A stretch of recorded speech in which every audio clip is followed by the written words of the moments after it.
Good evening, everyone. My name is Suzanne Harris, and I am coming to you tonight to talk about Learning Task Module 5 for lighting. Good lighting is essential for creating high-quality videos and pictures. Proper lighting greatly impacts the final outcome of your image. Good lighting. It's important to choose a location for your three-point lighting setup. As the resources we watch mentioned, you need to start with your subject in a dark room first. The first of three-point lighting is key light. Place your key light in front of the subject, usually about 3 foot away. The next step in key point lighting or three-point key point lighting is backlight, and make sure that you backlight the subject about 3 feet away. The third point is place your fill light beside the subject, usually at about a 45-degree angle. Here was my subject, my mother, who was a little reluctant to be photographed, but we chose one of the rooms in her house. In this photograph, she has no lighting whatsoever. All the lights within this room are completely off. So one of the points of this learning task is to do a compare and contrast.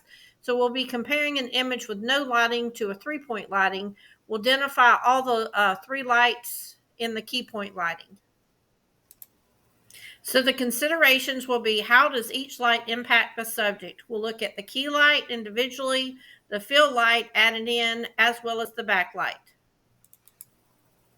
In this image, I'm identifying the key light. So the light is actually located a couple of feet to the front right of my mother if you are in her view.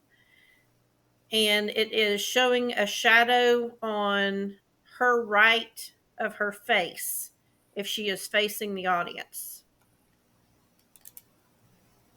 In this example, we open the blinds to act as backlight. It's roughly 3 feet behind her. You have a table in between that and the window, and we have opened the blinds to let in some lighting.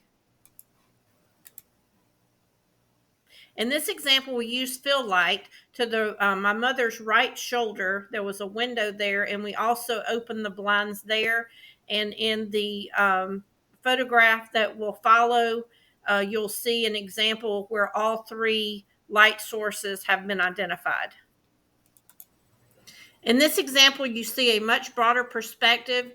You see the key point arrow, and if you look very closely, you will see a black pedestal type light that bends over, and it provided light against her face, roughly a couple of feet away. You also see the backlight with the blinds in the back, and then you also see a fill light roughly off of her right shoulder.